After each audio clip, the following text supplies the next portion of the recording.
I'm Tim Russ, and this is the Shuttlepod Show. So we did it. We did the gag, and we walked up to the cave and entrance after they go in, and I turned around and said, I ain't going in there. I ain't going in there. He just ran away like a screaming baby. Gonna go and do my convention thing. Got my costume, I'm going now. Yeah, we're having a ball. It's Star Trek, y'all. Hey, down the border, beam me up. Ladies and gentlemen, boys and girls, Treks and Trekkers. Hello, my name is Connor Trenier. My name is Dominic Keating. Hello. I'm Erica LaRose, and we are doing a live show. In fact, we're doing several live shows over a weekend of February 10th, 11th, And 12th. Join us, please, for our first ever Treks and Trekkers, the Shuttlepod Show, live in LA. To that end, we're going to do a rehearsed reading of The Odd Couple. Oh yes, starring myself and Connor as Felix and Oscar respectively, Andrew Robinson, Jeffrey Combs, Nana Visitor, Walter Koenig, Vaughn Armstrong, and Bonnie Friederici. We're also doing a table read of Shuttlepod 1, starring myself, Dom, Vaughn Armstrong, Nana Visitor, Andrew Robinson, Sirach Lofton, and our very own Erica LaRose. We'll have live music from Vaughn Armstrong and Jeffrey Combs. And we're also doing, for the very first time, the Shuttlepod Show live in front of an audience of you. The weekend will be filled with many more events. Cosplay, trivia, mixers, Strip poker if I have my way, and a Super Bowl watch party hosted by yours truly. So please, come and join in the fun. and spend an intimate weekend with us. And some of our favorite Star Trek people. We simply cannot wait to meet you all. Bye. Cheers. Hi, everyone. Welcome to another episode of Shuttlepod Show. Today, we have very special guest, Tim Russ. We'll be answering your fan questions, doing some Star Trek trivia, playing Stuck on a Deserted Island with Connor Trenier, and much more. As always, our Patreon members get a full extended version of this episode. I'm Erica LaRose, and now for your hosts, Connor Trenier and Dominic Keating. Hey, Dom. Hi. How are you guys doing? Good. We're in another location. We are. Where are we? I got blindfolded and driven We're here. in the warehouse section of Burbank right And now. I was proved right royally That's around the right. back. I tell you, I'm still a There's a little. special knock and a password to get into this place. How you doing? Not bad, actually. Yes, thank you. Holding up. They're getting better. I broke some ribs. I don't know that we mentioned that the last time. I don't think we did. No, we did never. Yeah, no, we didn't. Thank you, mate. Yeah. It's been a bit of a, it turns the corner. I thought it was going to be real slow, but this week's a lot better. So Good. Piss and vinegar is coming back to the house. Yeah, excellent. Oh, how we've missed it. I'm glad you're feeling better. Thank you, sweetheart. And we have a few things. We've got Yes. dishwasher over here, and he's got a new sweater. Poor Wash. Dishwasher. It's a uniform.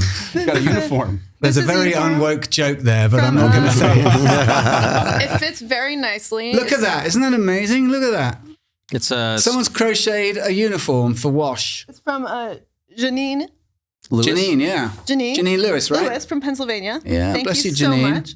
Now, is he a commander or is that just an ensign Wash? I was wondering. I don't think he shouldn't get above his station. There's no rank insignia on it. There's no. It's not a red shirt, is it? And then here, Won't lovely, survive the episode. You won't make it to the episode. lovely Nancy Congdon has sent us some beautiful artwork of Wash still naked in his feta pot. But God bless you, Nancy. That's all that's some food. Also, yes, she, because God knows, he still looks like a crackhead. I love how she We got even- some food. I think, Mark, we should put about 3 of those in right from the get-go. Right now. And She looking even at them, added the dark edges. I think I might smoke one of these later.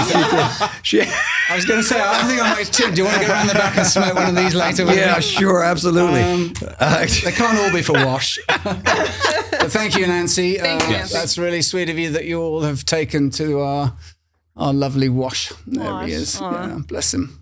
And I've Mark, would you please leave him outside, just in the sunshine for a couple of hours? It's been raining. It's been raining. It all has been week, and it's raining, God cold, knows. So A wash he's would have been drowned. on the dining room table.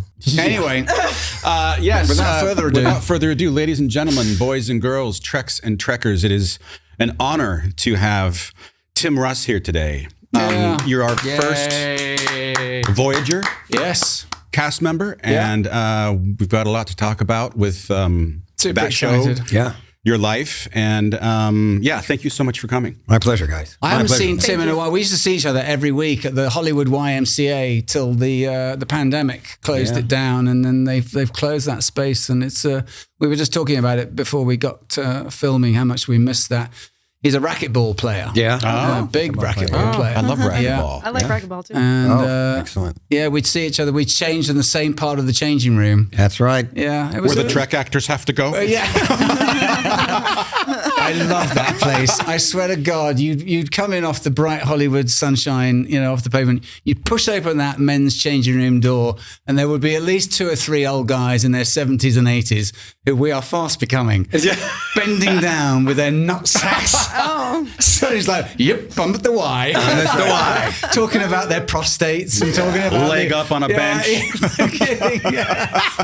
you remember the one guy that used to have the little tranny radio? Oh, yeah, yes, God yes. bless him, man. Yeah, yeah. It's a little transistor radio. Yeah, and he'd have some classical he was music.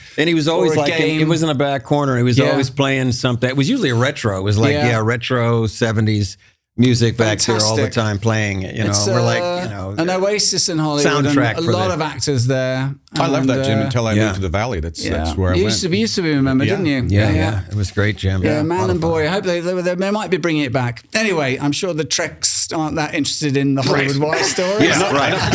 Yeah. So, Tim, I was reading last night.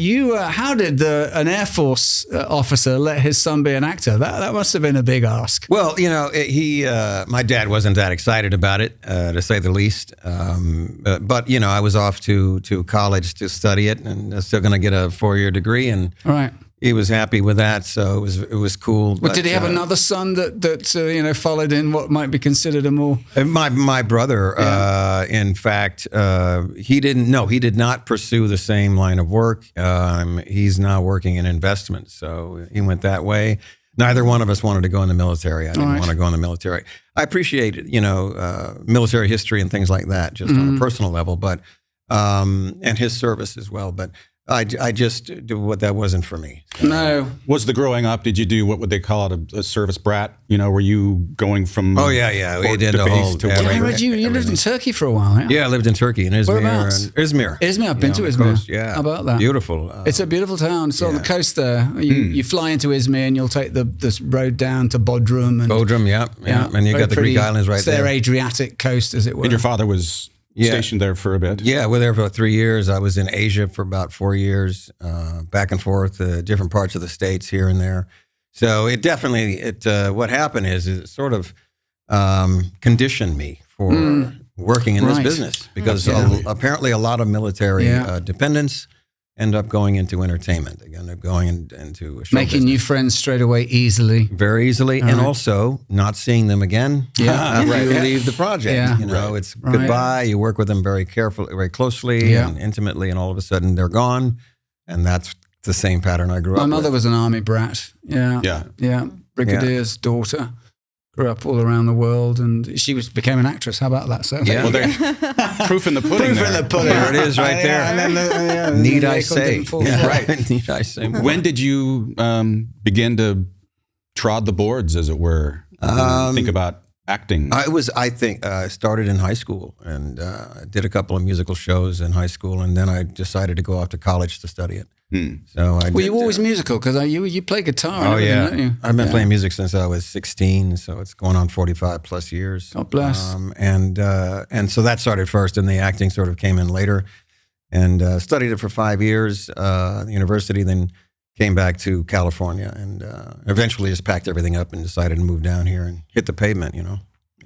You chose to come to LA rather than do some theater in New York, perhaps. First, My parents were living in Sacramento at the time, up in Northern California, so it was a little closer where I could just drive down and try to get things started here, and I could get back home if I needed to pretty easily. This was early 80s? Yeah, this was 81 when I moved here, and the television film aspect of it, I thought was a good plan, just because if I can get started in that and get going, I can make enough money to survive doing it. So And that was the whole deal. I mean, of course, it was a different time back How then. quick was your trajectory to getting a SAG card, getting an agent, getting a job? And I actually worked professionally before I got to LA. I worked when I was in college. The university I went to was in Texas, a little tiny Catholic school that was there, but they had a great theater program. So while I was there, the director of the program said, he encouraged the kids to get professional gigs in town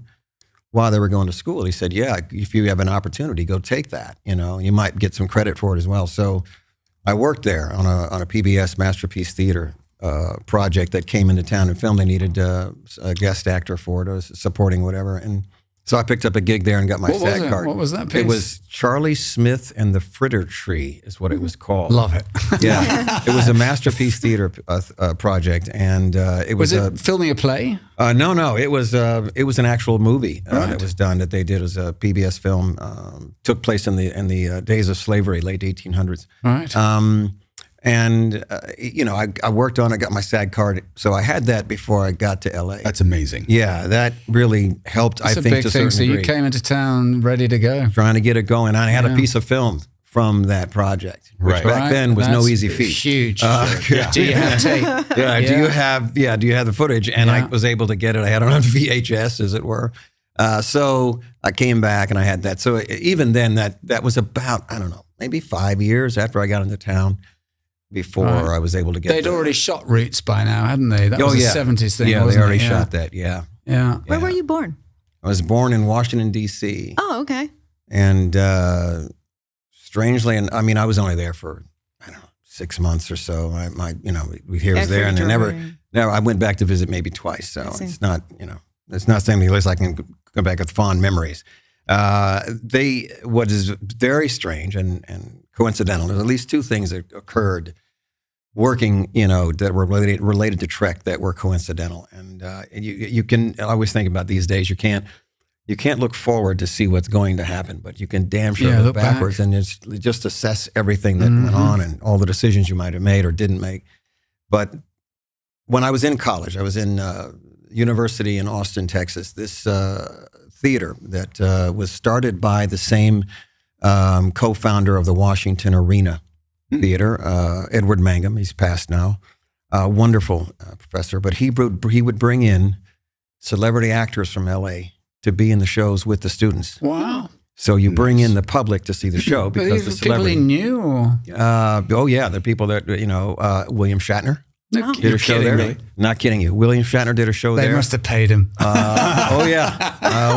did. I think it was a Tiger Wears a Necktie. I think that's it. So they brought him in, and they also brought in Leonard Nimoy, No kidding. who I worked with in one of the shows. Wow. You're joking. Wow. That's it. So How old were you at this time? Like I was 16, 17, 17, 18? 19. Yeah.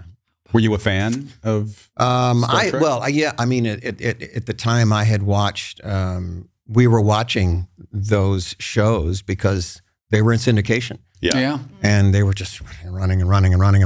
So I'd seen every episode by that time of the show. So I was familiar with it, definitely. And we worked on a show called Caligula. We did the classic Caligula. Oh, wow. And so it was fascinating. Do you have a vivid memory of that? Yeah, I do. Absolutely.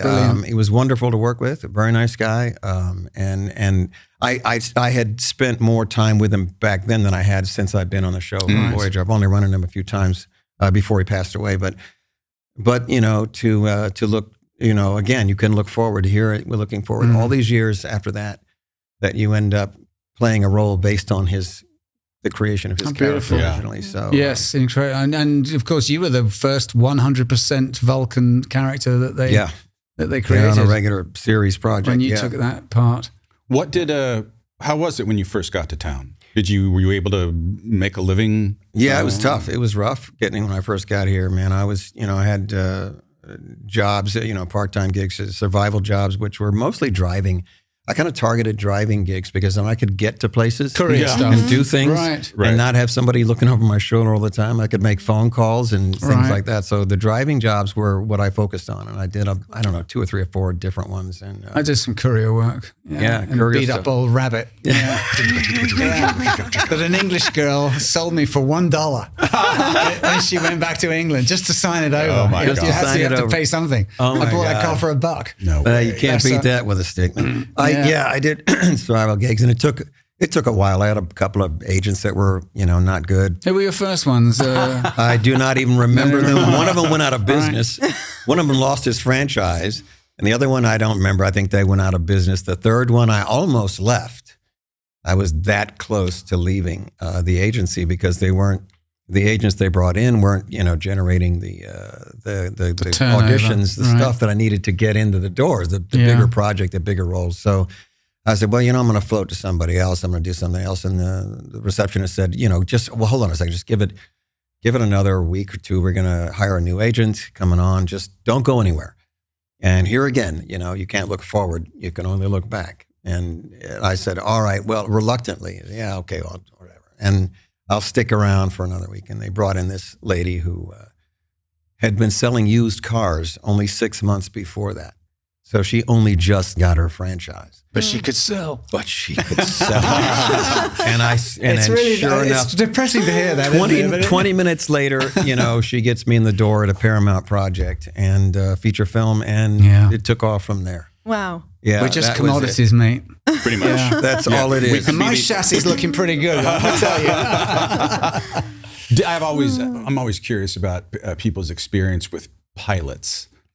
Did you do many pilots? Yeah, I did a number of pilots that didn't go. Didn't go. Yeah, absolutely. But you got paid proper money back then. Good money for the absolutely Yeah. because everything back then was mostly network. Yeah. Network was and they had the market share. Yeah. So they had the money and they spent the money. They did. So, I mean, there was a recognized pilot season right about now. Yep. It was starting in January. Oh, yeah. If you haven't Solid. booked a job by April, Forget about it's it. going to be a Right. pretty quiet year. Yeah, it's going to be that. There was always this thing of like, but they're going to replace actors. Yes. The ones that they didn't like. Yeah. Did that right. ever even happen? Yeah. Yes, it happened. It happened on a project that I did. Oh, really? I read for a pilot that they did replace a couple of actors for. And you got one of them? No. I was reading initially for one of the regular roles. I just didn't get that role. The pilot never went anywhere, and the show never went anywhere. But they did replace 2 of the actors on the rewrites, and they reshot the thing and whatever. And so, yeah, I did that. 2 or 3 of them. I got a couple of series that came on the air for a minute.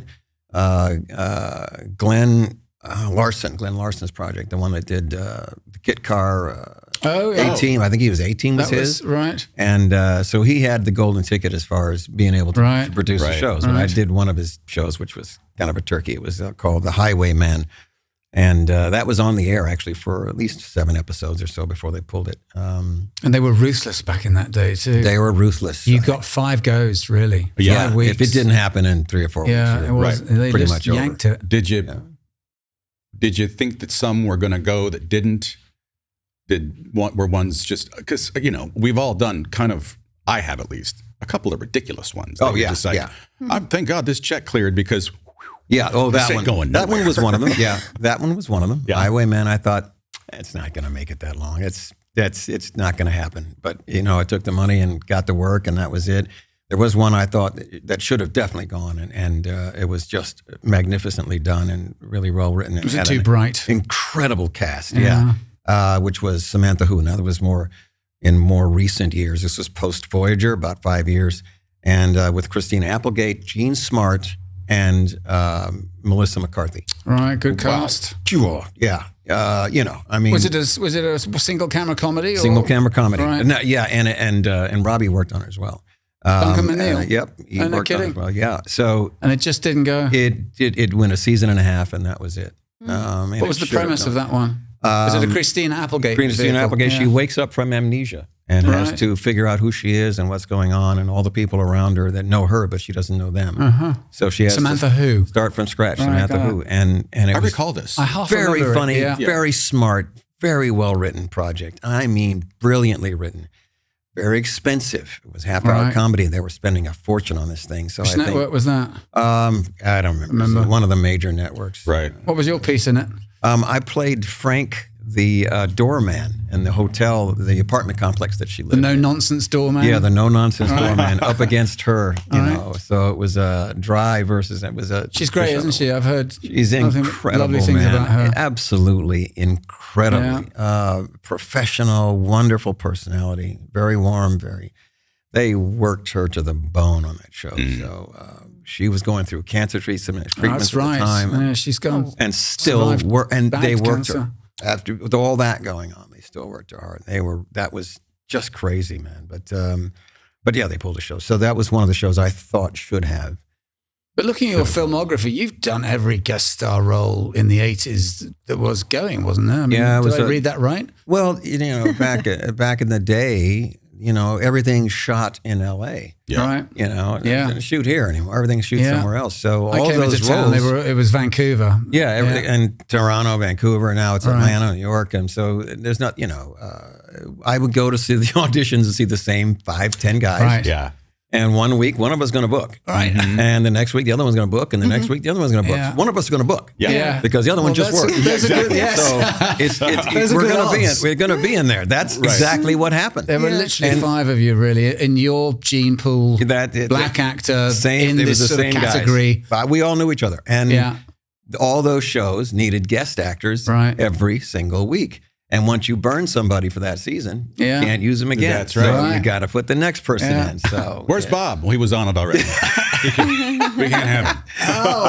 It's my week this week. That's right. I had that happen only recently. Somebody booked me. They called me to read for something, and I said I was just on that show. They better check. They don't know. Thinking, sure enough, they didn't. They canceled the audition because I just was on it. That, Oh, wow. I'd have yeah, kept my you mouth can't- shut.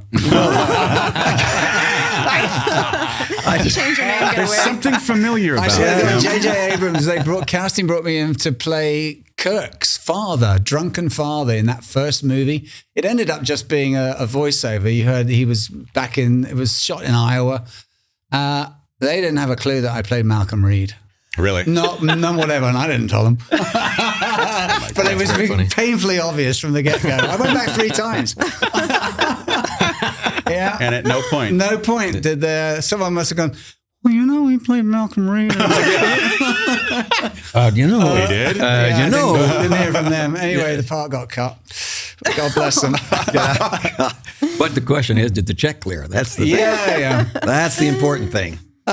So you've been on like 3 or 4 episodes of Star Trek before they bring you in for Tuvok. Yes. Were you always in disguise, as it were, or did they just not care at this point? As far as doing the different parts Play and roles, Tuvok. I mean, were you suddenly Tim's face in Tuvok, and the others had something that would make you not? No, so? because those roles that I did in Trek came before Voyager, so those were run-ups. So they just did the fact that you'd played, sundry characters in other shows. They didn't care. No, as a matter of fact, that was their motif. If they worked with you and they liked you, they brought It was you an back. ensemble thing, wasn't it? Robbie had the same experience. He worked on the show before Voyager, so they would bring you back. Yeah. And they did it on Voyager. They would bring some actors back every once in a while because they liked them. They worked with them and they liked them. They might do a different role, but ironically enough, I read for Next Gen for Geordie's role. It was just That's between right, he the and I. Forge, yeah. It was Right. between he and I. Did you go down to the wire? Yeah, it was on the wire. It was just between him and me, and Roddenberry liked him.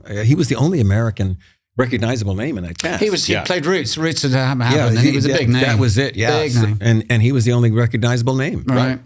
So they went with Geordie, and then I read for Siddig's role. I read for Siddig's role for DS9, did not get it, and then I read. Subsequently, I read 3 years. I went in to read for guest star roles on the show.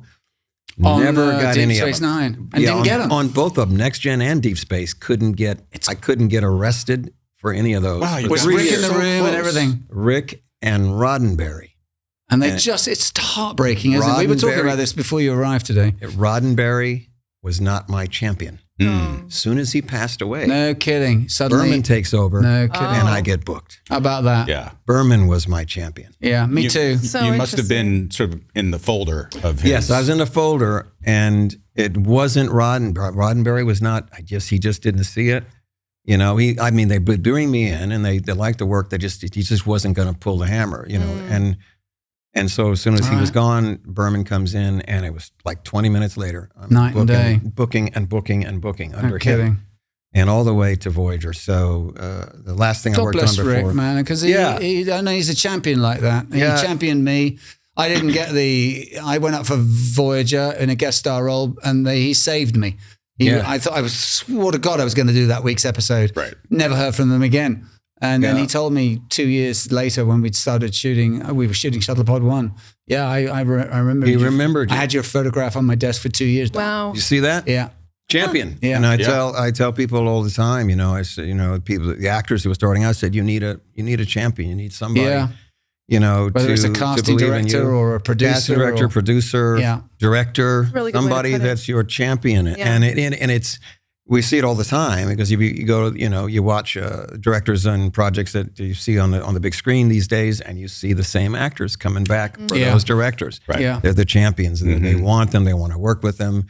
And for me, that was Rick Berman, and I was lucky enough to have him in my corner on that. For all you champions out there, I'm available. So from the time I auditioned for Next Gen all the way to Voyager was 7 years. That was a 7-year period of time. It's a long that it 7 turned years, into isn't Voyager. it? Yeah, it didn't happen overnight. No. Yeah.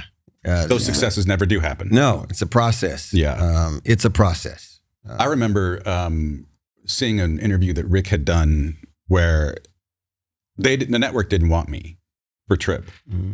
But They really did not. They did not. And they'd seen you, or they'd seen tape of you. And No, this was in that week where I was waiting. Yeah, right. And So they looked at you. he said Trip was the only character that they didn't just go, the whole time go like, okay. Yeah. So he fought for me, and Wow. you know, God bless him. thank you, Rick. It worked out. Yeah. Yeah. Tell us about the process of getting to Tuvok. How did you got that audition came through, and how did that whole story unravel? Initially, when I was working on Generations, the film Generations, Rick came up to me twice. That's right. You were on. This is a Next Gen movie, isn't it? Yeah. He came up to me twice during that week we were shooting, and he said, "We're working on a series called Voyager, and I'd like to have you come in and read for it, you know, when we get it up and running." And he said, and he told me 2 times that week. He told me that, and I did not forget that. So I told my agent at the time. I said, you know, the summer of this year, in '94, they're going to be reading for the series. And I know that those shows tend to stay on for a number of years. Yeah. There's a good shot at it not being canceled the first, you know, whatever. And so I want to not be anywhere else, doing anything else. Yeah. You know, like for an episode of Baywatch or some shit, you know. You know, and I miss out on a you know, the opportunity of, you know, a lifetime. So I said, let me be available. I don't want to read for anything. I told my manager the same thing. She was like, she would bring me all these auditions and stuff, and I was like, nope, can't do it. Oh my God, they were not happy with a lot of that, but my agent understood. They saw the picture. Wow. And sure enough, I did book. I read for a feature role. There was a lead in a feature role, and they wanted me to do it, and I had to hold them off because I was still waiting on word from Voyager. Voyager was delayed because the original role of Tuvok was written as 65 years old. That was the original role, and they even they were going to consider Robert Guillaume to be in it. Right. And so I was That's holding off. unusual that they would have thought to cast such an older gentleman. And It was just part of the original sort of plan that they were putting together, and they're still in development. So I had to hold off on to the feature. They were waiting to get for me to take the offer, and I was just, and we waited. It was just down to like a week or so, and then they changed the role and made him younger, in his 30s. So they must have seen some people. They do that. They saw a lot of people, and then it just they just didn't go, come this isn't together. gelling. Not working. And then they lowered the role. They brought me into, I was standing in my agent's office. I remember that specifically. I was standing in front of my agent's desk, and we were saying, well, I guess, we didn't, it's not going to happen. It was a good shot. It was a good roll of dice to not take any other work for this time and really leave it open for this, and we'll just move on to the next thing and take that role, and that'll be it. I turned around and walked out the agent's door. Before I got out of the office, the phone rings and says they want you to come in and read for. Oh my God! That literally happened, and like literally the minute as soon as I walk out the door, the phone rings and they That's said, unbelievable. "Yeah, I'm not making it up." And sure enough, I was able to go in and read for it, and it worked out. Well, I don't know how many other people they read, but were you in touch with Rick at this time to sort of gauge it? Absolutely, no, he doesn't do that, does he? Nope. He does. He keeps the cards. Yeah. How long was the span of time that you held off on? Held off taking- probably a week or Sounds like two. months. It was about 2 weeks. On that movie. Yeah, on the movie. But It was about holding 2 off for a weeks. couple, 2-3 months on the actual beginning of the year and waiting till summer to It was see it was whether a summer that they were casting it. It was in June, so May you of didn't June, want to be, somewhere in there. you were turning work and offers of not taking offers any, of getting not work. even reading for anything. No kidding. And I did read for the feature. It's ballsy. I think I read for the feature earlier. Yeah. I'd read for the feature earlier. Was it a proper feature?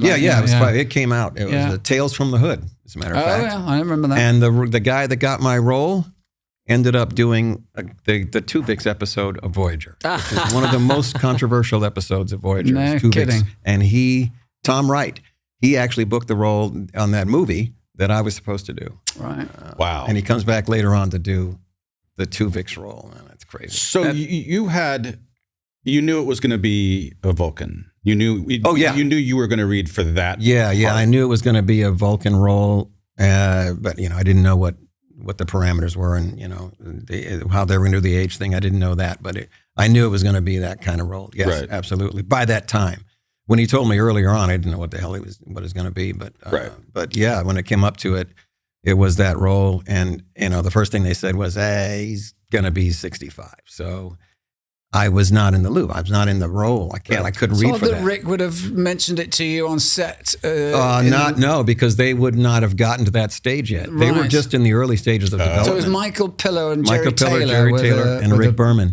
And we don't know which one of the three right. wanted to be 65. We don't know Well, either whose idea that was. Michael or Jerry, probably. Could have been. Likely. How We many don't. auditions did you have? Just one. What? Just No one. shit. Yeah. Sorry. Okay. Well, but Shut the front door out is what I meant.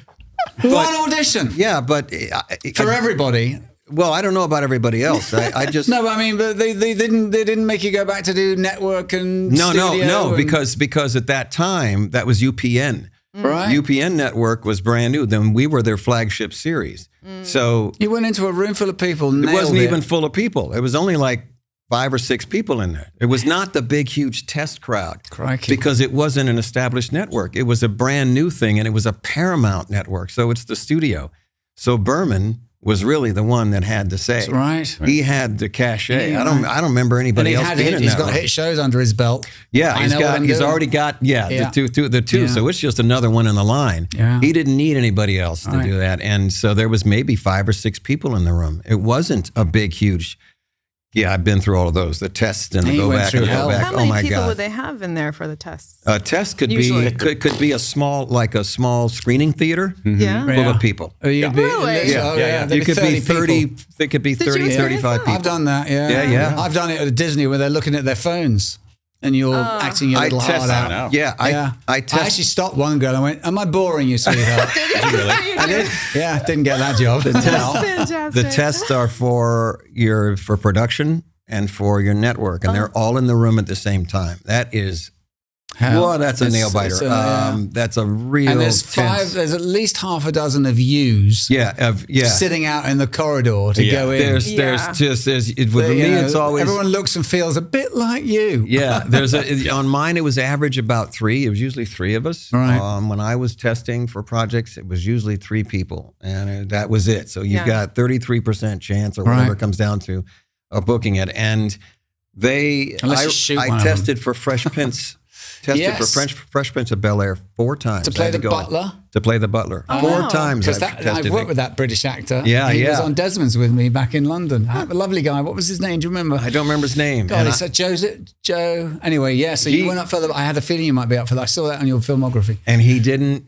He what I was doing and what he was doing is day and night difference. Yeah. I mean, He's I playing British played it dry and erudite and conceited, and he completely the opposite. And so they kept bringing me back, but they weren't absolutely sure. It wasn't 100% for somebody on there. You never know because it's a whole bunch of people, Right. and everybody's got to say so. Like somebody will say, "Well, I like him," but I don't. Somebody else says that it wasn't 100%. So what I did was I just kept going back and forth, and it didn't happen. But I did a couple of guest things on it, and I think one of the other times I tested for a project, which never went anywhere, but it was the three of us.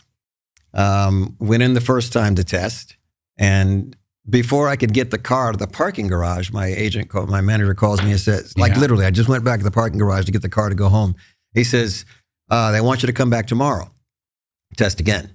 So I came back the next day. Did you sleep in the car every night? I tested the next day.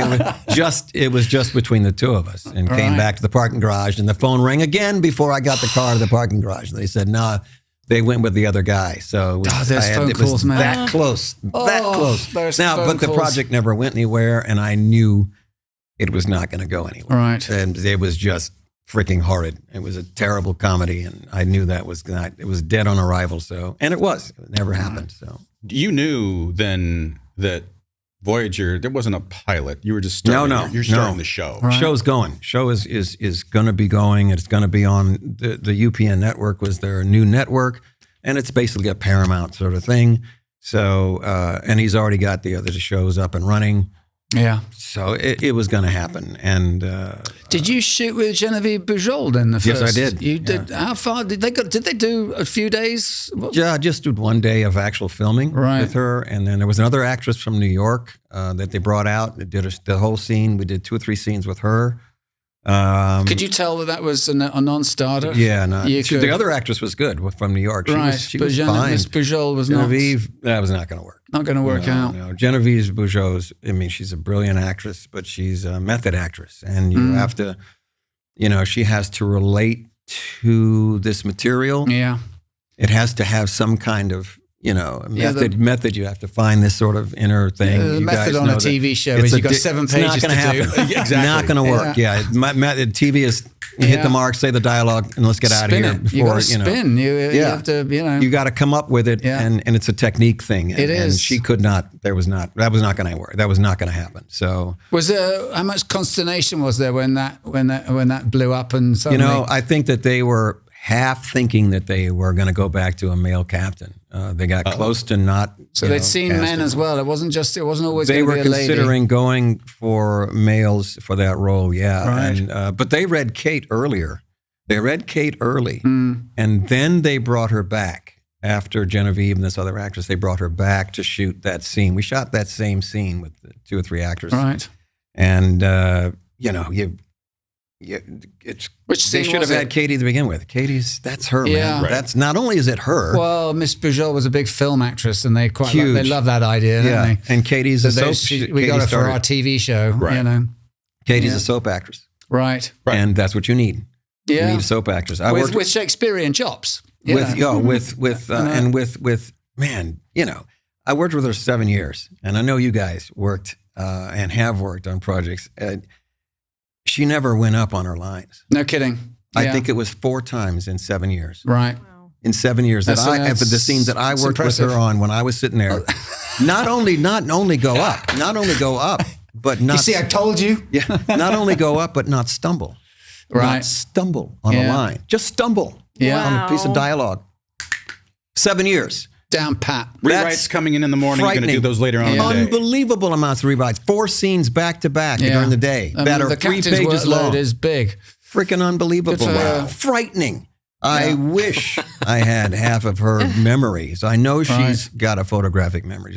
There's no bloody way you can look at that much dialogue and have it spot dead perfect every time. Were they pernickety about the words on Voyager?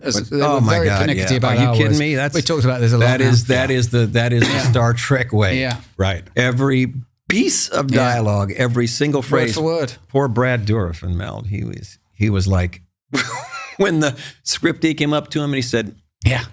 You were supposed to say them And instead of of. them as it was Yeah. as, and he looked at him like, "What? Fucking kidding me? Are you serious?" Yeah. He was not happy about that. I'm sure. Not happy. You'd have to go What get a on the great phone. episode, by the way. Yo, it was a great episode. I got to tell you, man, I watched it the other night. You are particularly, but you're both brilliant in it. It's a fantastic episode. It is it's an one of the amazing best Star episode. Trek episodes I've ever seen.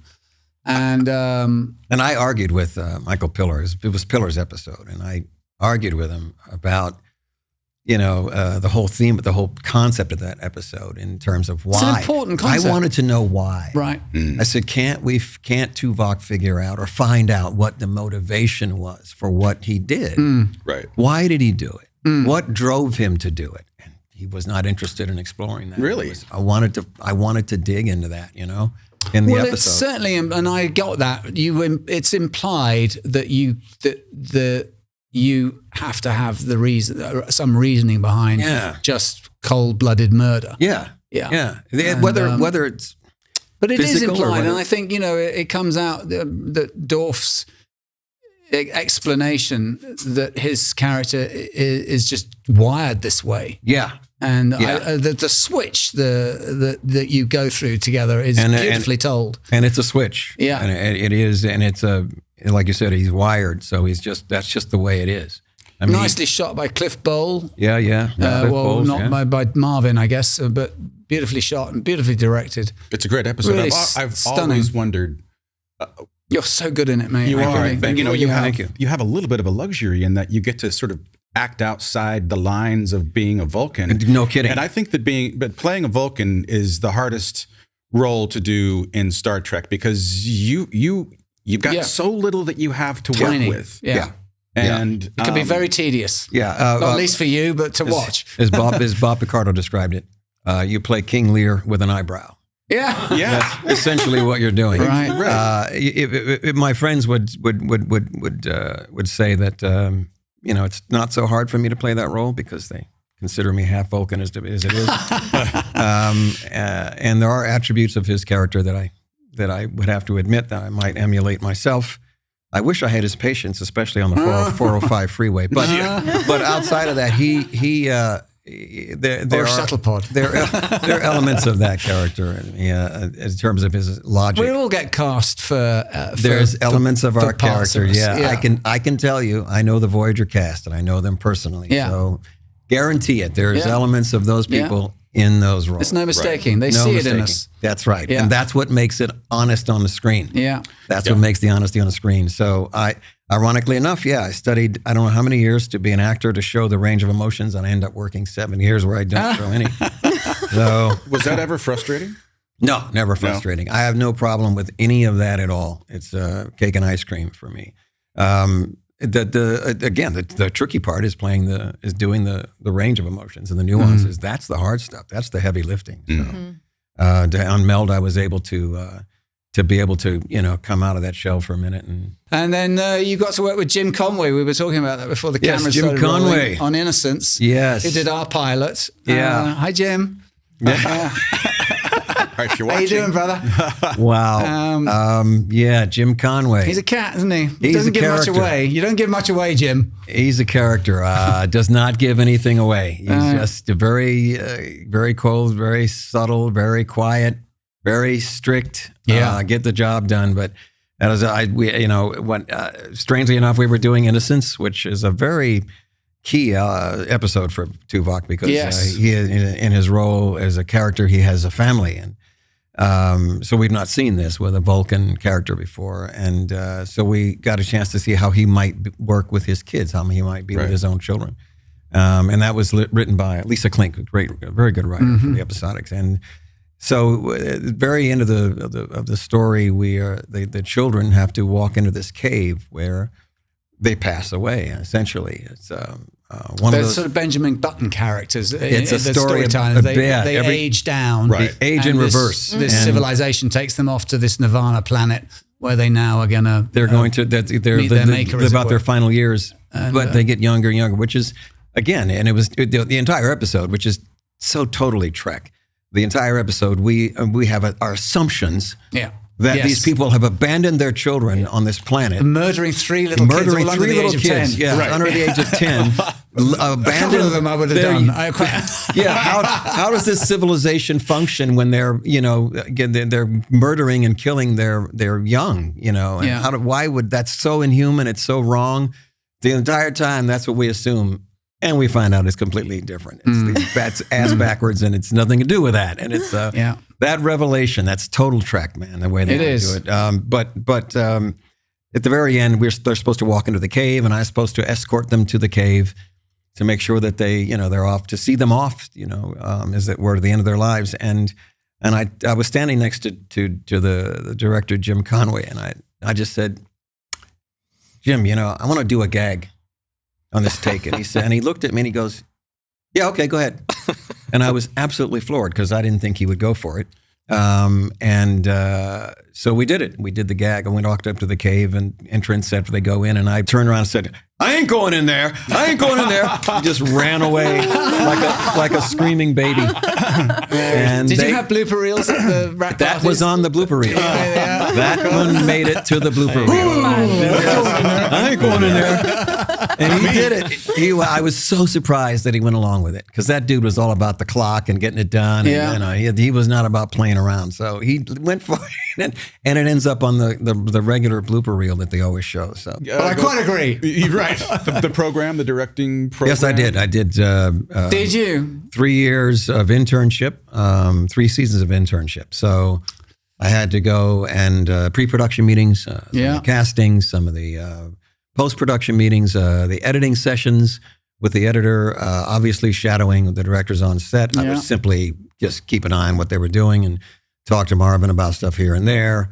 And then post-production editing sessions when they're watching, Rick was sitting down watching the footage, which is very important because then you find out what he likes and what he doesn't like. Yeah. And there are things he did not like. Oh, yeah. So that was important, but the most time I spent was in the editing session. The editing room is where you need to be because you have to see how the raw footage is actually assembled and cut together so that when you're working behind camera, you have to have the scene cut in your head as you're shooting. As you're shooting. So that when you're doing this and that this will work when it. And I was always aware, the clever director, LeVar was very good at this. He'd only give you what he wanted you to put up there.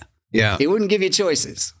Yeah. Right. And I remember sitting in the edit suite with those guys and going, you see what I have to go this way. Yeah. I can't do anything else. And I was like, You got to cut the show for him. Yeah. Did you get to direct some of the Voyager? They You did? directed an episode called Living Witness, Right.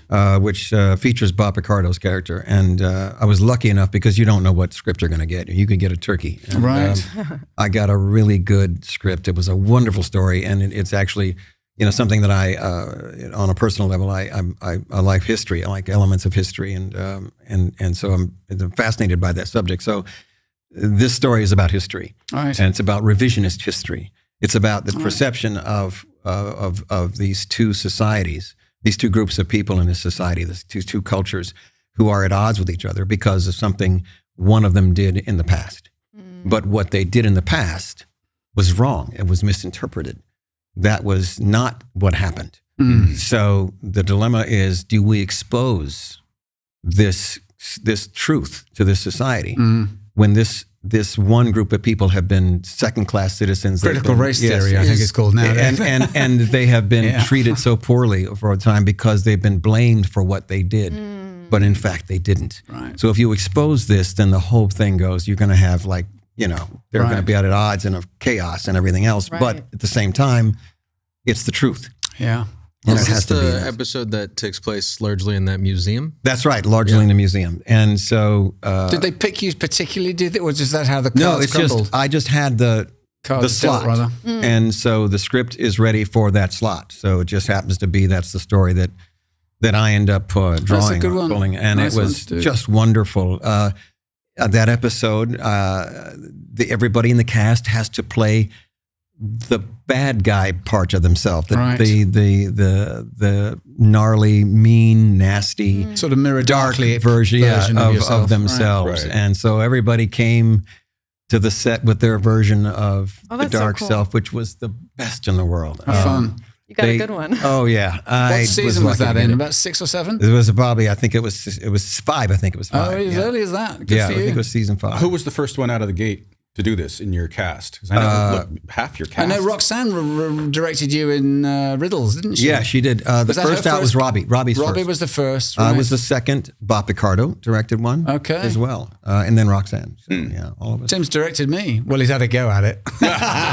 Yeah, we had a fun piece, man. We had a fun We did a piece. very fun plugged, right? Plugged, yeah. Where can people see that? It's a little short film. Tim wrote, It directed. might be on YouTube. It might be on YouTube. Me Yep. and Gary Graham. Yeah, as a matter of fact, I'm Yeah. sure it's on YouTube. God bless. Look it up. Plugged. Yeah, Gary Graham. It's a really fun piece. Cute little piece. So, did you go on to direct several episodes of your own show? No, just that one. And because by the time, I mean, if I'd started a lot earlier, like, I don't know, season 1, Right. I might have had a few more slots, but there weren't, just everybody wanted to, Marvin wanted a Craig, everybody wanted a shot at getting in there and doing it. So by the time How I got wolfish around. were you in pursuing a director's career after that? I mean, because once you've got that credit, you kind of got. I did the next 3 years. I directed a lot of recreations for crime documentaries. So recrees for those. I did about 3 years of those.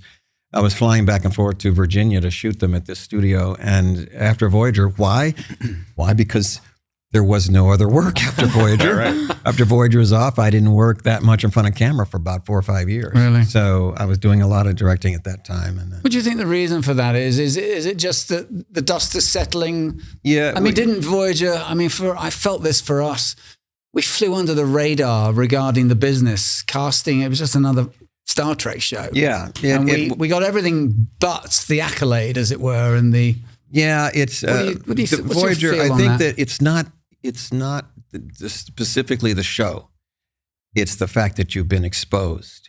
You've been exposed Right. for 7 years. Yeah. You see, so when the new shows come on, Yeah. they don't want anybody that's. Yeah. There's used actually up. a word for it that they don't. Yeah. They don't actually have it written down. The one thing I tell people all the time is when I ask me about this business, I said there are no rules, and they are strictly adhered to. Right. Yeah. All right. That's Right. amazing. And well that put. is exactly Yeah. what the case is. It's called contamination. They don't Right. mention it, but it's called that. So if you Right. work on a Nickelodeon show, they may not want you at Disney, and vice Right. versa, because Wow. you're associated with the other network. Sure. It's the And same so for there's- very that is much so like funkiness. commercials. That's right. You've done one dishwasher safe. Then you can't commercial. go do another You home can't do appliance another one. one. for- That's for a absolutely year true. or I know something. 2 actor friends of mine who blew up on, there's one of them, I'll never forget, Riff Hutton. I don't know if he's still around. And Riff was a good friend of mine, one of the 8 guys that was in the room. Whenever Right. we went to go read, he was always there. Well, he blew up on a KFC thing, like, like a whole bunch of, like this whole arc of concept. And then I never saw him again.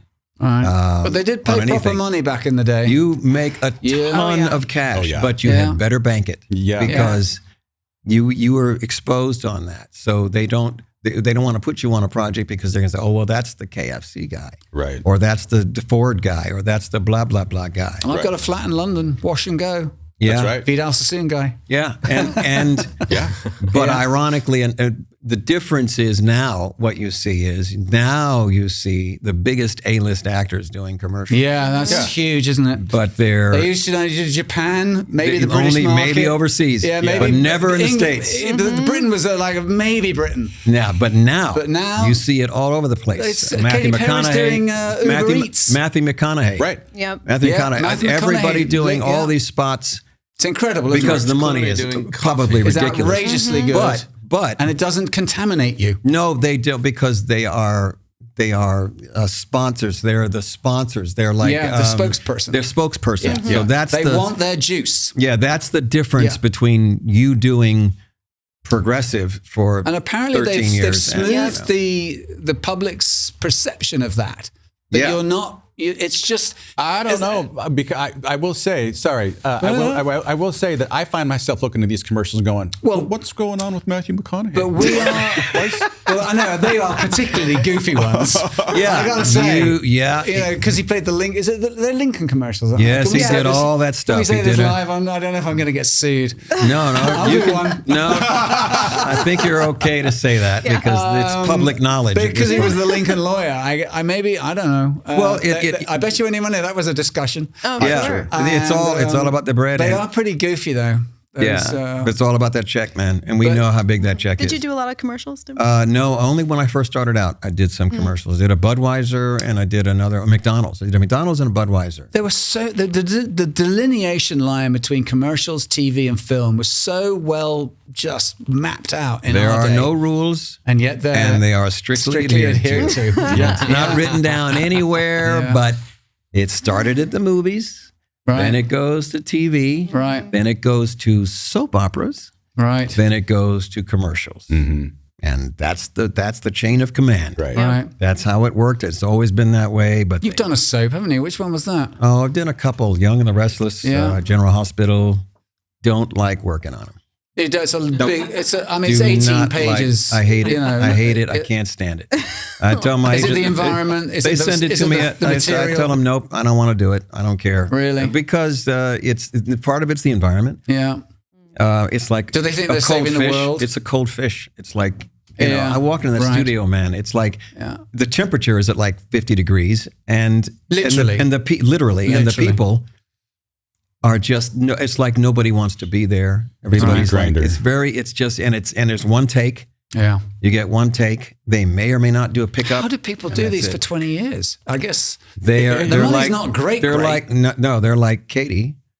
They can memorize pages Right. and pages and pages and pages of dialogue I have an flawlessly. I Not a chance. Did you do a soap? Connor could never do that. I did do one for about never a memorize. Did you try it? for about a You month. missed that swipe. It wasn't that enjoyable, was it?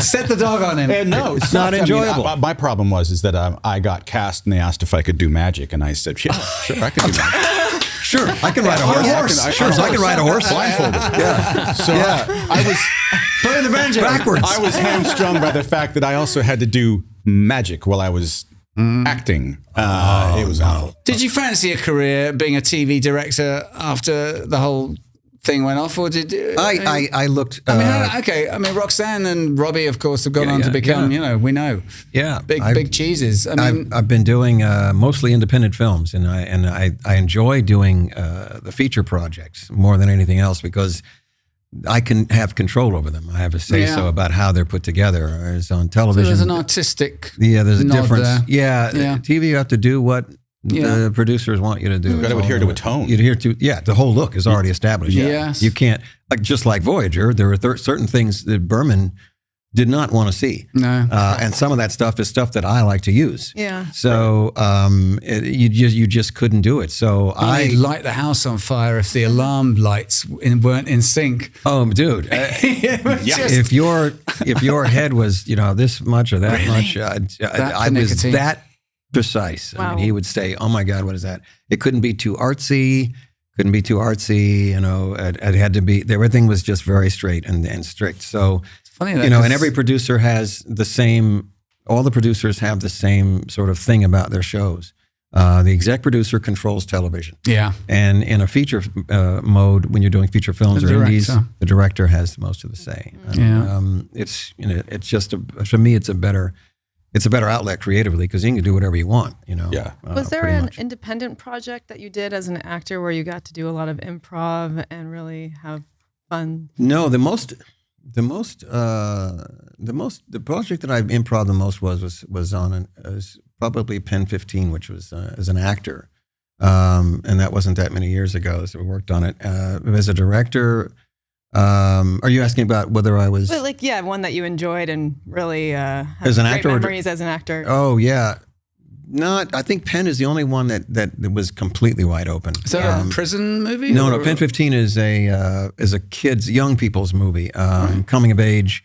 The two lead characters are women who wrote and produced and star in the show, but they're reliving their high school years, and it's really successful. It's on Hulu, and I was taken aback by that because I worked on something before that, and it was very strict in terms of dialogue. And then I come into that show and they just were like, they were doing stuff. They were back and forth and bantering. And they're like, how in fucking hell are they going to cut this together? Right. How are they going to edit this, man? It's all over the map. Yeah. I mean, the scripties over there, they might as well just be in the trailer because there's no point.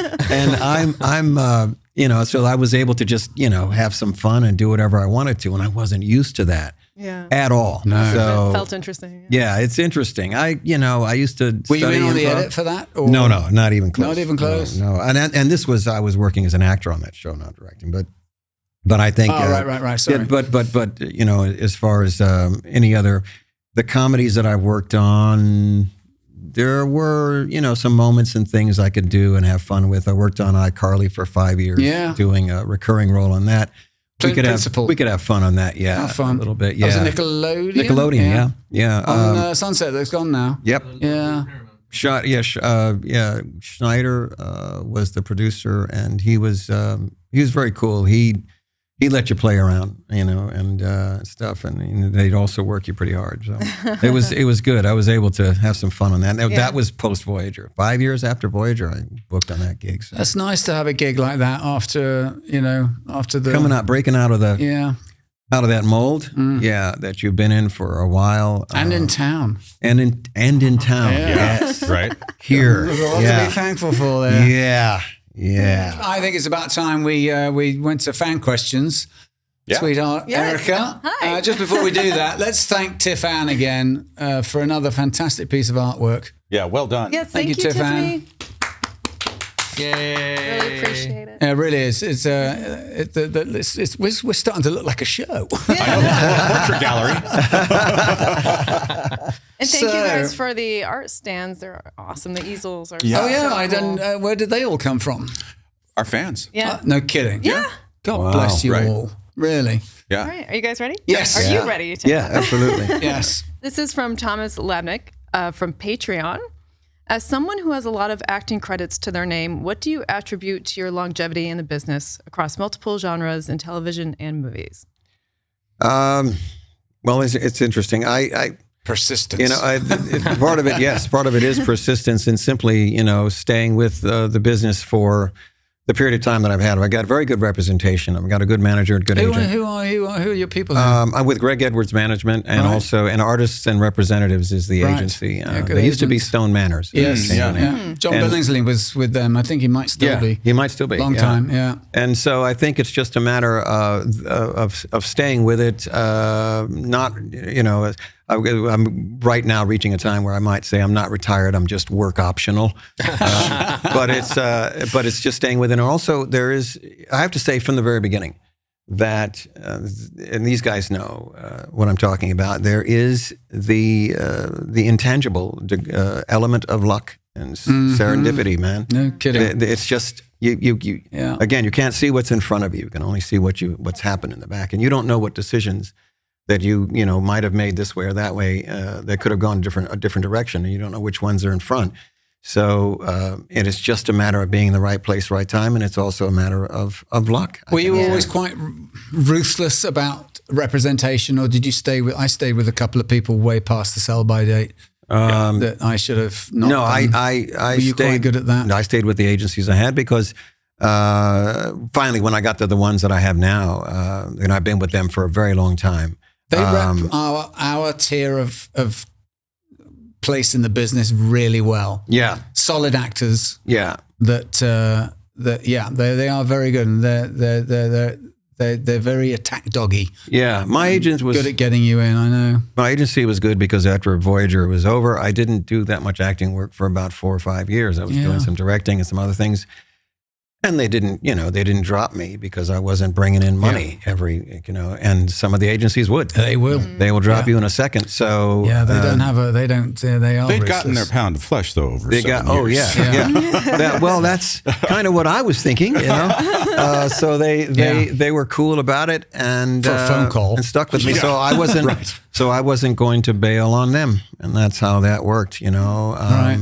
just wasn't going to do it. If somebody gave me a better offer from another agency, I wouldn't do it. There's no way. Because as soon as you transfer, you go up, get off that boat and get on the other one. It's and then the it same sinks. boat, really. And now you don't know the people. You have no history, you have nothing, and it's corporate, and you're toast if you're not making them happy in a month. Right. So no, I stayed with the agency, and it was just so it's a degree of tenacity to some degree, and also. Once you're in that sort of cycle, and that it's like a machine, the emails come in or the phone rings, and you either go read for something and you book it or you don't, and it just keeps going, and it's a perpetual motion. There is that numbers game to the jobbing actor's life. Yes. You've got to bring the numbers. I think Mark, what is it, Ruffalo, the actor, who's on the Marvel stuff. What did he say? He said the ratio was 300 to 1. No kidding. Woo! And That's Mark staggering. Ruffalo's saying that. He said he experienced roughly 300 to 1. Okay, that's a lot. That is a lot. That's a whole pile. Well, that would explain a lot. I did hear Bryan Cranston. I don't know where I saw this, but advice for a young actor, and that it goes back to some of what you're saying about you can look back and think about decisions that you made, but you can't really see what's in front of you. Yeah. But he was saying that what you have as an opportunity when you do an audition is you get a little sliver of an opportunity to play that part. Now, whether or not you get it, it's totally out of your hands. Right. But Completely. you have, the artist in you does have the opportunity for whatever time you're in there, the 5 minutes, that you should take that opportunity and respect it. Yes. Yeah. 100%. I think he couldn't have said it better. It's just, and there's so many variables that are beyond your control. Why they're not going to cast you. Yeah, Just 1,000 reasons. Just be the best actor they saw that day. That's it. That's it. Go in and do what you can, and then forget about it.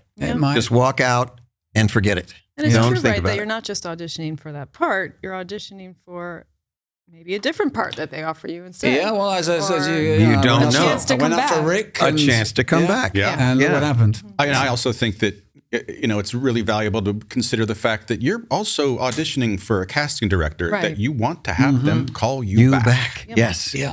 Yeah. If they're impressed, they'll call you back. Yeah. All right. You're Next reliable. Yes. Reliable.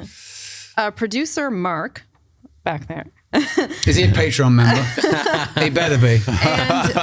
And at Ray Fiend on Twitter asks, aren't you the guy who barked, "We ain't found shit" on Spaceballs? Yeah. Talk about Saw that. Yeah. What are you combing with an afro? Combing the desert. Combing the desert. It's legendary. It's legendary cinema quote. It is. Like I said, you can't look back or forward. Rather, you can only look back and see that. I did a play in Los Angeles back in the day. I was in the play with the lead in that movie. Oh yeah. And Mel Brooks came to see the show, and he brought me in to play this role as a result of seeing me on stage in the role. I said, okay, that's great. Amazing. It was 2 days, 1 day's worth of work. Where was it? The Mark Taper, you said? No, it was downtown at LATC. It was Los Angeles Actors Theater. At Mel the time. Brooks was in the audience. He was in the audience, came to see the show. And so we went, I went to Yuma, Arizona. We shot this thing. It was 1 day, maybe 2 at the most. And that was it. I got paid and didn't think about it again. So 25, 30 years later. 30 years later, I was on a set somewhere, and the crew was sitting around talking about this, that, and the other thing, and they brought up Spaceballs, and they were talking about some of the scenes and their favorite this and that. And I just, at the time, I said, yeah, I was combing the desert in that movie. They looked around, their jaws were on the floor, and the next day they brought in all of their VHS or DVDs, whatever was the time, for me to sign them. And I was like, Jesus Christ, what's going on? And then from that point forward, I realized, oh my God, this thing has blown up into, one of the top 20 phrases, I guess, from movies. That's so cool. It's on there somewhere. It's like In the pop culture 4 words. 4 words. And people know me from that more than 7 years on Voyager. How about that? That's a fact. That is a fact. everyone on this planet knows. You talking to me? That scene. Everyone knows those 4 words. Hilarious. They would look at me and say, Voyager, I don't know what that is. But you said those, you said that, that was you. Yeah. Unbelievable. Yeah. And again, it's the irony of this business, man. Isn't it? It's so freaking it's just craziness. Yeah. It's crazy. It is. It really is. It was just a day's worth of throw work. away nothing. It was just a day's worth of work. Yeah. I was out there. Yeah, got it cut. Okay, moving on. Nothing. You're going to have it on the gravestone.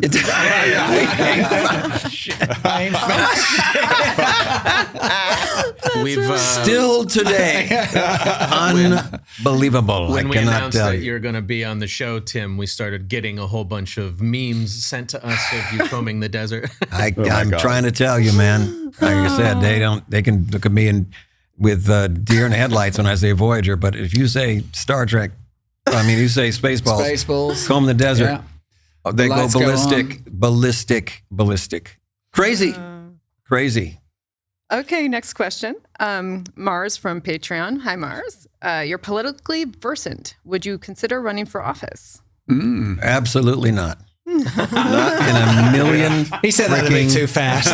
freaking years, not on your life. That is the hardest, most difficult thing to do, is to run for office, because you have to raise money and you have to ask people for money all the time. Right. And that is, I'm just not cut out for that.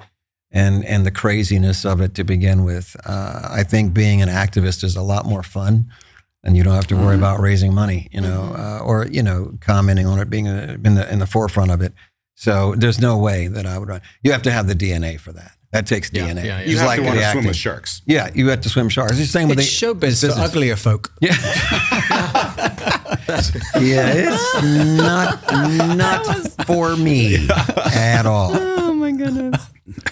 Improv for liars. Hey, the truth's the truth. All right. The next question is a 2-parter. Yeah. David Buck from Patreon asks, given your love of astronomy, what things do you enjoy seeing the most through the lens of a telescope?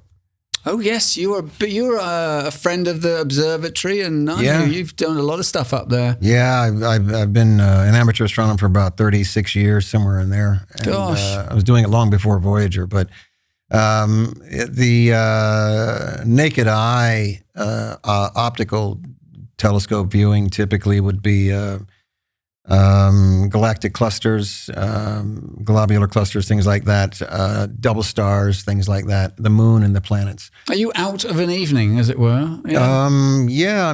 I go out. Where'd you go to? Sometimes I go to dark sky spots, which are out in Fraser Park, which is up in the Grapevine. Right. But There is one there, is there? Yeah, They're hard to there's find these days, aren't they? Within driving it distance is. of a. It's a haul Yeah. to get out there, and I belong to the Los Angeles Astronomical Society, so they have a group. We have a spot out there that we can go to. But the optically looking at the planets and things like that, and the moon and the planets, and also very special events. And the reason that I enjoy astronomy most is because of the special events. So, for example, comets. There's one that's going to be close here in the next couple of weeks. Yeah. I've already imaged it once. I'm going to image it again at the end of the month. But the comets, back in the day, the collision of the asteroid Shoemaker-Levy on Jupiter. Right. I was able to see that through a telescope. Where you're so that to have those moments and those special times where you can really Mars close approach to Earth, you can see the details on the surface. Really? That you can do all what that. What do one of these telescopes run for? Are they thousands and thousands Some of them dollars? can be thousands. The technology for the optical telescopes that are not computerized are not that much at all. The ones that are computerized can be upwards of about $2,000 plus. If you want to get into astrophotography, it's really expensive, except for now. Which is the scopes that I'm using now are called imaging telescopes. They're brand new. They run about $4,500, but they have an eyepiece, so they look like a telescope. They're small, they're portable, and they're simple to use. They will image very, very quickly. They layer very quickly so that you can look in the eyepiece in about 3 or 4 minutes. You can see deep sky objects within the city without having to go to dark skies. Oh, wow. So I can go in my backyard and That's look at pretty cool. entire galaxies. Wow. That is so fun. cool. I just imaged the comet from my backyard a couple of days ago. So you can see, I can track asteroids with it, which I've done. I worked with NASA on a project, a Lucy mission, by doing what's called an occultation. It's an asteroid crossing in front of a star. You image that, and then they're able to tell the approximate shape of the asteroid. So How do you point the telescope? Is that done digitally it's now? all done digitally. It is, works off right. your cell phone. It's a cell phone app is all it is. Yes. Wow. Isn't that It's a amazing? GPS. It's Wi-Fi connected. It's GPS. It knows where it is. It can align itself, and it does the job all by itself. God, It's it's amazing when you think what remarkable. Galileo was doing then. Oh my God! It's brand new technology. Incredible. It's 20th century. It's brand new tech, and it's only going to get better and better and better. And it's Are you gonna loving be- the web stuff that's coming the back? web stuff is incredible. Incredible, isn't it? Following it, tracking it. I saw the web before it left. Here it was Fun, in fun, the. fun. It Did was you? down Did at you see it? Northrop Grumman. Being I went packed down and up? looked at it. Yeah, it was Cool. still out, and they were folding it up, and it was beautiful. It's, I bet that Incredible. the Star Trek, calling card must have come in handy. it then. does come in handy. There isn't anyone in any space science place that doesn't cool. know Trek. No. They Yeah. all know Trek. Yep. Yeah. So JPL or NASA or wherever Yeah. it is, all those guys, they're all Trek fans. You're not getting so- a lot of shout outs of I ain't seen shit in No, those environments. you don't get that. That's not coming from those environments, although they probably still do it. I just watched that documentary, Goodnight Oppie. Have you seen that about the Mars rovers that were meant to last 3 months? And Yeah, and they one of them- lasted for, One of them lasted 15, Yeah. 20 years. Yeah. It's a beautiful doc. It Yeah. made me cry. yeah. A Goodnight Oppie. It was a nickname that they gave to the first rover. Why was it called Oppie? Opportunity. Opportunity, It was called, yes. Opportunity, yeah. Opportunity. And then what was the other one called? Gosh, someone wite in and tell us. Perseverance. The other one, there was And it's a several. beautiful There's doc. several, I really, yeah. absolutely stunning. Yeah, it's been a. When did that? hobby of mine. When did the hobby, as it were, when did that show up? As a young lad? No, well, I was in my late 20s, early 30s, and I just started. I went out and bought a small telescope and decided I wanted to look at the planets and the moon and things like that, Cool. and then learn the night sky and started looking at it's more difficult objects to find. It was all manual at the time. There were no computerized telescopes. So was a slide rule used in those? Use star charts. Use star charts and you'd star hop from one place to another, and you'd use the finders on the telescopes to try to get the thing in right, and then you just look in the eyepiece and try to center it up, and Right. and you had to keep buying, of course, Would larger. you have reference photographs of what you thought you were looking for? Yeah, you could look at. You had Right. images of what it would look like in the eyepiece, so Right. you could actually follow that. You also had finders that give you exactly finder charts that you could use the finder on the telescope to just match where it is on the Right. chart to the stars. You had to learn the constellations, where the objects were in the constellations, and most of those that were bright enough to see in the telescope you have, Right. are the ones you're going to go for. I'm not going to go for something that's barely visible. So if the magnitude is at a high enough degree, you can actually see it in the eyepiece, and it's impressive enough to remember. Then you remember which ones those are, and you go back to them all the time. And I just kept getting bigger and bigger, of course, bigger and bigger telescopes to be able to look at more stuff. Have you got like do you sell them on, or do you, No, you collect them all like stamps? I've got about seven of Have them you? right now because Awesome. each one has a Tom different. Hanks does typewriters. Each one has a different function. So there's. Have you traveled to the Southern Hemisphere to look at that sky? Not yet, but I would love to get down to Australia and take a look at the Magellanic Cloud and some other stuff that's Right. down there. They got some beautiful nebulas. And of course, things. Australia's got some very dark spots that you can go to quite easily. yeah. I've looked at the Southern Yeah. Cross down there, flat on my Gotta back be in the amazing. desert by Uluru, and it is absolutely breathtaking. I mean, it really is something else. I did that in Peru, and it Yeah. was you just It's stunning. It's a blanket It's stunning. Yeah. on Yeah, it's you just don't realize what the difference is when really truly dark skies Yeah. compared to this. celestial. Yeah, And, it's frightening. yeah. You get a sense of the wonder, our place in it. Yeah, our place in it. And we all came from that. We're all stardust. absolutely me. true. Absolutely true. Even me. Even me. So the second part of that question you answered, which telescope do you use to see galaxies? Yep. And that's from Stephanie Baker. So thanks for your question. The next question. Cindy Long from Patreon. How do you feel about Tuvok's dance for Neelix at the end? Do you have input as to how big of a move it would be? What? Give me that again. That was Tuvok's dance? Did you dance for little- Tuvok? oh, that dance. Oh, the I foot think you just shuffle. move your foot. Right. Yeah, I just moved Yeah. my foot at the very end, and that was a discussion for a couple of days because we didn't know what we were going to do for that one scene and that one moment. We weren't sure. I went back and forth with the writers. Should he do it at all? Should we do something bigger? Something? How are we going to make this happen? And then so we came up with just the very subtle move of the foot, and that was it right there. Yeah. Yeah. It's great. It is. It's a wonderful moment. Beautiful moment. Yeah. It Great really is. That relationship is lovely, isn't it? Yeah. Between you and Neelix. It really Yes. is. And Johnny Phillips is such a wonderful actor. Oh my goodness. And, Priceless. Yeah, Priceless. it really is. I mean, it's a tough part to play. And that Riddles particularly is just beautiful. Yeah. That bonding as friends is really very moving. Yeah. And God, I tell you, our show really explores a lot of human nature, doesn't it? Yeah. In all its facets. It really does. It's the Trek world, isn't it? It's, It is. The Trek world is not, it's not just How it might black be. and white, sort of cut and dry, shoot them up and blow them up and move on. That's just not what Trek is, man. Yeah. Trek is, No. I tell people that Trek is stories, man. It's stories, real stories, with concepts and characters and interactions and learning and discovery about things. That's what this show is. It always has been. That's what sets it apart. It really does. Was your cast very tight? Was it a nice set, generally speaking? Yes, very nice set. All of us were, all of us were veteran actors. We're not. We didn't have a lot of. Garrett was the youngest actor. Garrett was on the thing. young ingenue, wasn't he? He was the youngest. So the rest of us, we had families and Right. other lives.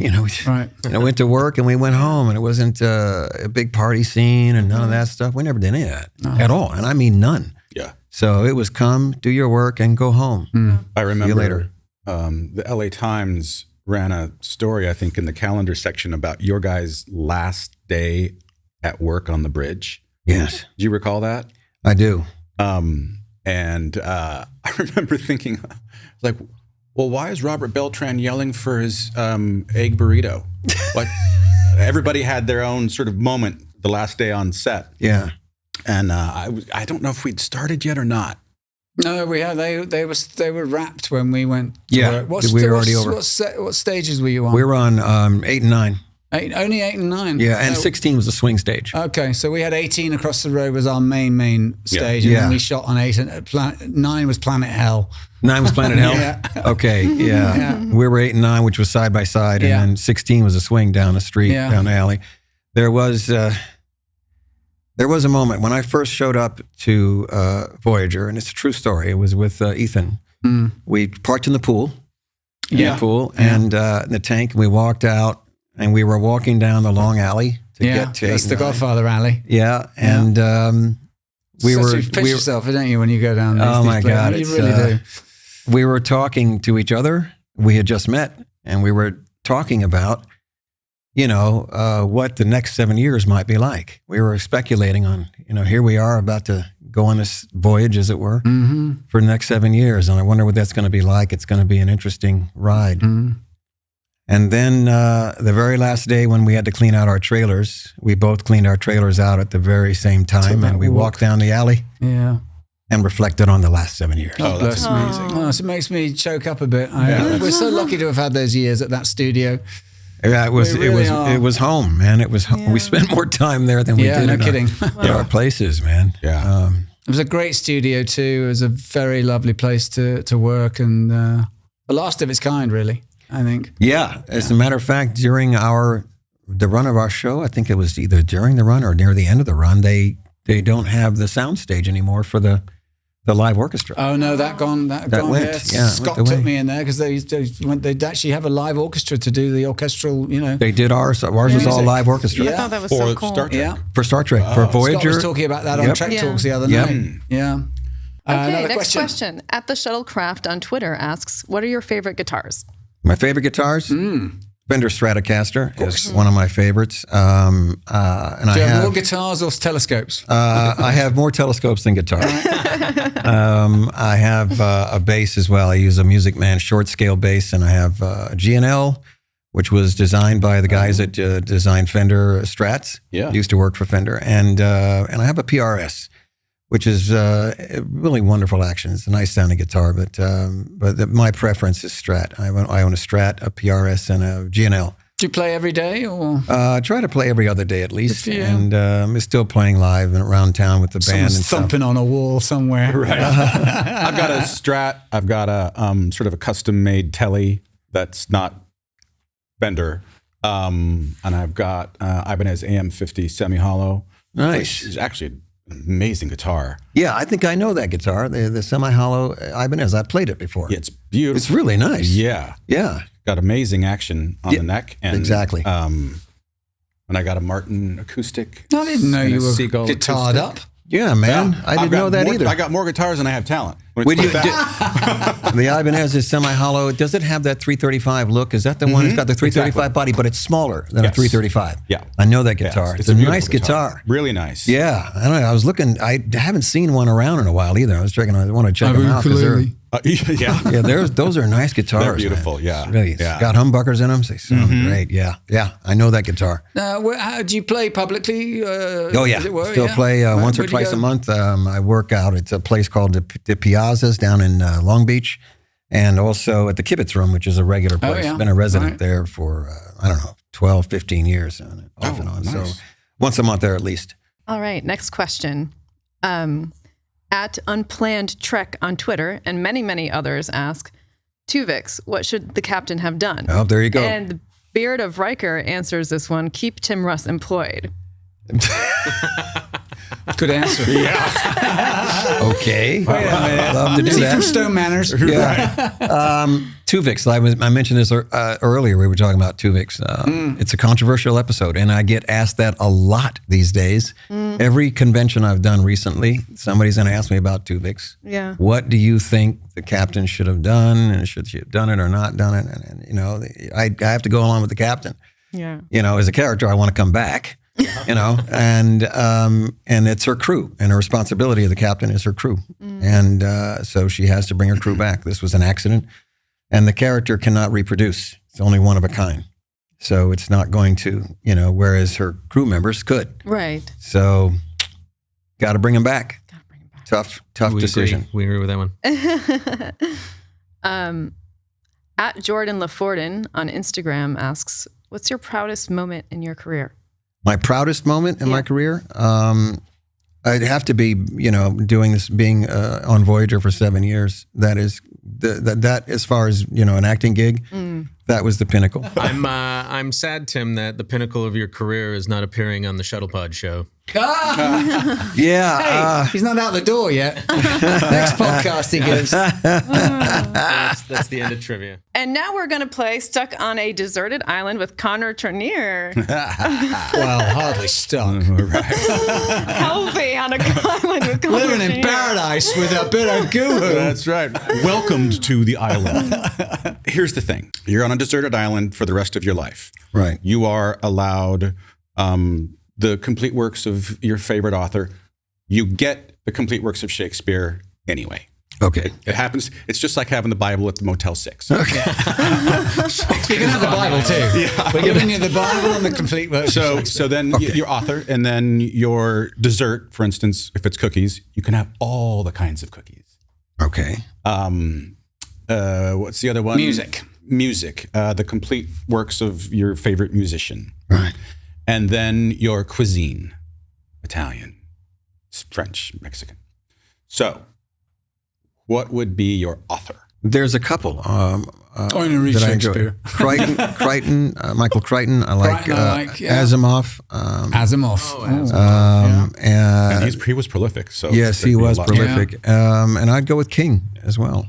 Yeah. I've enjoyed his work in the past. So, Which one are you You taking? have to pick one. We don't let you get off that easy.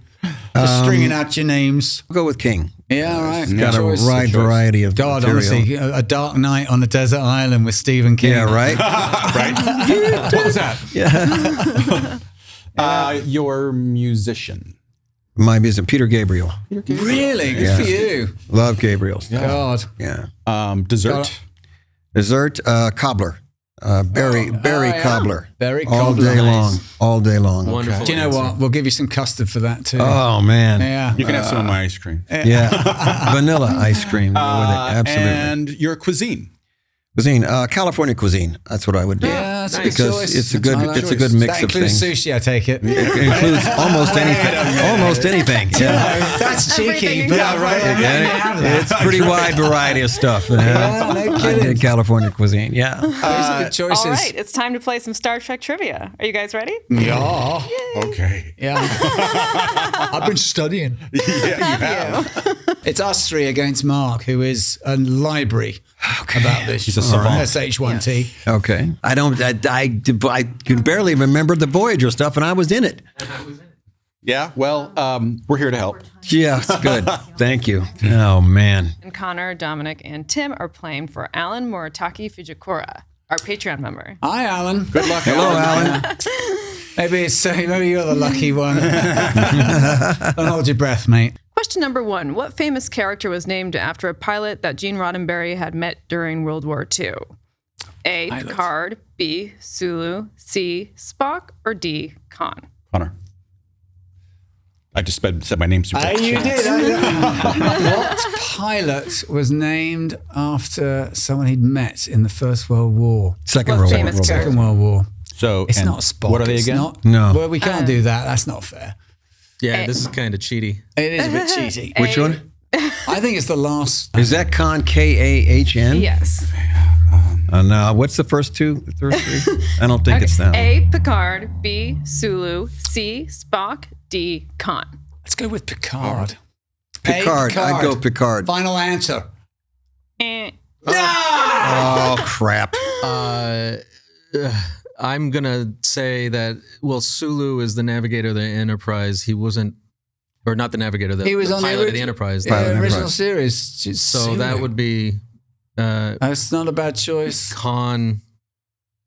Is I think the only other real option. It's Well, I D. thought Khan. mine It's it Khan. was Con. Yeah. My That was your gut gut reaction was Con. And that was your gut I didn't instinct. really Con. Kahn. Khan, yeah. Kahn. Like the bad guy in Star Trek. Yeah. Yeah, yeah. Yep. Well, And, We tried. all right. Well, I don't think anyone. That was somebody. Did anyone get that? You didn't. That get was it. a real person then at the No, time. no one got that. We're still 0-0. Oh, we're 0-0. Okay, Zero, great. zero. So there's 4. Oh more yeah, he's questions. back. Okay. Yeah. Question number 2. Which generation species was meant to be introduced as a replacement for Klingons as a major enemy? A. Cardassians, B. Ferengi, C. Borg, or D. Benars? Mark. It's a Borg. Ferengi. Correct. Oh, Is the that correct? Ferengi. Yes. Ferengi? How did they end up being the light Ferengi? the light entertainment? Yeah, yeah. They were really kind of vicious in the first couple of episodes of the first season that they were in, and then they kind of turned into Fun time. Did they always Characters. look Yeah. Fun comical? characters. they were like trolly. They would run around Right. all like this and go hiss Yeah. and ha and And Bite they your had these ankles. But weird people just whips. laughed. They became comedy relief characters. I can see why they didn't go that way. with Yeah. it. No, I would not have picked Ferengi. bite your ankles. All right, 1-0. All right, question number 3. Trek famously reuses actors in many alien roles. Who was the first to play a Vulcan, a Romulan, and a Klingon? Dom. Me. Oh, you gotta wait till the options. I'm kidding. I'm We kidding. haven't had that. Okay. I'm kidding. We got names, have we? Yeah. A. Robert O'Reilly. B. J.G. Hertzler. C. Barry Bostwick. Or D. Mark Leonard. Mark. Dom. Mark Leonard. Oh. You're going with Mark Leonard. Yeah, Mark Leonard is who I was gonna say. Do we get it? I mean, Oh, he said it. he said it. Tim said it. Oh, it's see. fine. We can give it Family to hold We're back. going to give it to 10. 1-1. All right. 1-1. FHB, as my mother would say. Yeah. All right. Question number 4. Data had a cat. What was its name? A. Spot. B. Cat. C. Whiskers. D. Porthos. Dom. Mark. It's Dom? Was it me? I think it's cat. B. Mark. Mark. Spot. Yes, Data's I cat just Spot. saw this. You did? Damn. This is- Spot. Data's cat Spot endured quite a Spot. bit aboard the Starship Enterprise, including somehow getting pregnant in space, thanks to the dozen male cats that also lived about the Enterprise. Spot managed actually to outlive Data. There it is. God, cat Spot. I knew it was a sound. All right, 2-1. Do you win? Oh, we have one more. One One more. more. We can tie it. Come on, All then. right. Which character has appeared in more episodes than any other in all of Trek history? A. Picard, B. Spock, C. Data, or D. Worf? Mark. I got there. Worf. Yeah. 2-2. Brings it home. You did it. Wow. Well done. Yeah. All right, it's a tie. Damn, I knew Spot too. I'm pissed at myself. Well, Tim, Yeah. thank you. Thank you, mate. Thank you, Tim. Thanks for spending the afternoon with us. And Oh, it it's was, my pleasure, guys. My pleasure, God bless guys. you. It's really It was fun. It's great to sort of dig in Enjoyed it. Oh, the gift. Thank you very much. from us to you. Do you know, I Thank nearly you put that in very my bag much. earlier. Thank you. Thank you so much. I was just lying around. That's great. I really miss the days when you could be on the tube in London and someone had left a bag and you think, fuck, I'm having that. But now you could it's a bomb probably. Yeah, you could. It might explode as you get off the. Fuck, I'm having that. Anyway. I'm not a wine drinker particularly. Oh, you're not? But I love this stuff. That stuff I like, because I don't like did he get? just. It's not like it's not high end regular wine. It's not dry. Yeah. I don't like Very dry nice. wine, so It's a little sweet. my brother would like. We just laugh at me down the road. He's an aficionado. I could care less. If I croak tomorrow and don't drink any more wine, it's not going to hurt me. But I like that stuff. That stuff. Well, that I'll go with. Brilliant. Well, thank you so much for Yeah. When a man is bored with wine, he's bored with life.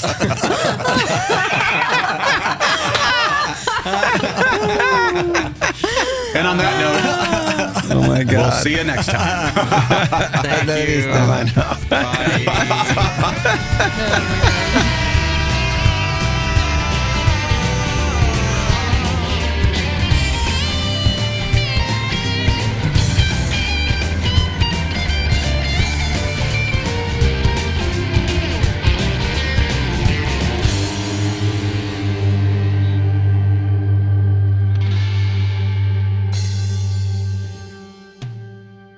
Like, subscribe, and join us on Patreon.